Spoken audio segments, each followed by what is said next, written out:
Welcome back to my channel. My name is Moxie McMurder and I love a bleak ending. I really liked Promising Young Woman, and I was watching an interview with the director when she said this. But the first draft that I handed in, the first full draft that I handed in, didn't have the final bit. It didn't have part 5. It ended in the mountains with the fire. I love the ending. I really do. I think it's important and funny and lovely and, and is true. But I think there would have been something to be said for ending with the fire. But I can understand why everyone said it was too sad. They were like, come on, we're going to give you money to make this.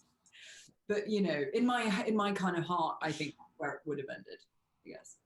I'm so disappointed that she was pressured into adding a more hopeful ending. Of course, I like a happy ending as much as the next person, but I'm a horror fan, and what really butters my muffin, yes, I said butters my muffin, is a hardcore, bleak as fuck ending. I want to stress that I'm talking about bleak endings, not bleak films.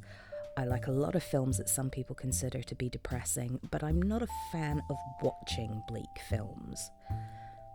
I like to really be enjoying a film that catches me off guard with a dark ending that I just don't see coming. Not a twist, although I love a twist ending, but that's another video. I think I can trace this love of bleak endings back to when I was very young and I watched Kingdom of the Spiders with my dad. I cannot overstate how much this film messed me up. Kingdom of the Spiders is a 1977 film starring William Shatner about killer tarantulas migrating through a farm town, killing everything in their path.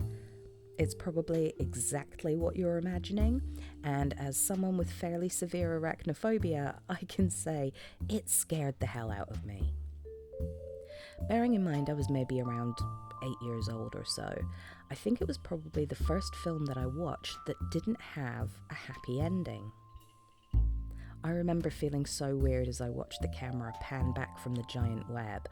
I literally felt it in my stomach. It was one of those defining moments for me as a film lover. There was no mistaking it. Our heroes were not going to survive. Looking back on the ending as a 40-year-old woman, it seems cheesy, but imagine seeing it at 8 years old. I found myself thinking about it a lot over the years.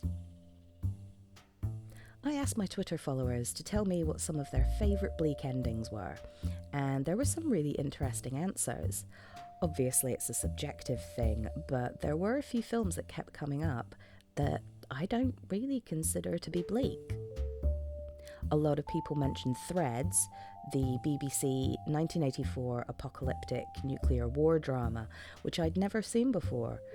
Now, this film falls firmly into the category of bleak with a capital B, but it's an important bleak film that honestly I think everybody should watch. And yes, I've absolutely added it to my bleak endings list.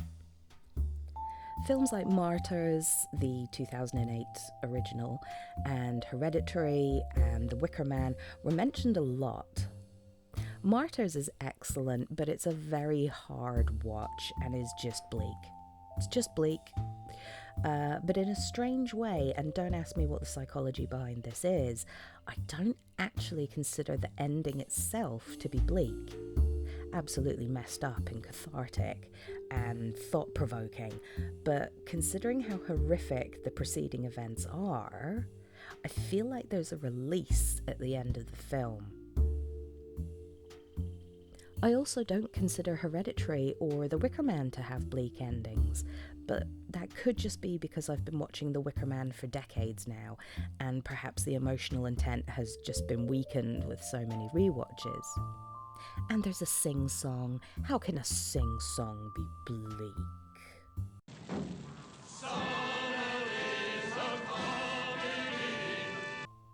And Hereditary, I just enjoyed the hell out of, and to me, it was a standard horror ending. And I don't say that to diminish the ending. It's a great ending. I just don't consider it bleak. Perhaps because while I didn't know specifically how it was going to end, I had an idea of where it was going and so didn't expect anyone to have a happy ending. Bleak endings force us to confront the darkness, the gut punch of reality, and it actually helps us to flex our empathy muscles. If we take music as an example, The Independent recruited a nationally representative sample of 102 participants to a listening experiment. They played them a piece of instrumental music. They chose to focus on instrumental music that participants would be unlikely to have heard previously to rule out any external sources of emotion, such as specific memories or interpretation of any lyrics. Long story short, they found that people who were moved by the piece also scored highly on empathy. They also found that the key to enjoyment is not only the ability to empathise with the sad emotions expressed by the music, but also the ability to self-regulate and distance oneself from this process. So what do I consider bleak? Here are some of my favourite bleak endings. The 1988 original Dutch version of The Vanishing, The Mist, Threads, Buried, Blowout, Eden Lake, and Kill List. Inside Number 9, the BBC TV show, deserves a mention here. And also Series 6 has just started airing too, which you can catch on the iPlayer. It's just a great series that really does deliver a bleak ending. Not always, but when it does, it's good. I also want to give a shout out to The Descent, Night of the Living Dead, as well as Lake Mungo, all of which have great endings, but just don't quite meet my top list. It's always interesting to me what other people consider to be bleak. I've seen lists of so-called bleak film endings that included things like, I said before, Planet of the Apes, which I love, but I don't consider it to have a bleak ending. Although with Planet of the Apes, that might have something to do with the fact that the ending is already so immersed in popular culture that I already knew the ending when I first watched the film, so the impact is somewhat lessened. The same goes for films like The Thing and Rosemary's Baby, two films that I love, but never considered to be bleak. I don't know, maybe that says something about me, but I just don't. What films do you consider to have a truly bleak ending? What films do you enjoy that had an ending that felt like an unexpected gut punch in an otherwise normal film? Let me know in the comments. Thanks for watching. I hope you enjoyed this video. If you did, please give it a thumbs up and don't forget to subscribe. Stay spooky.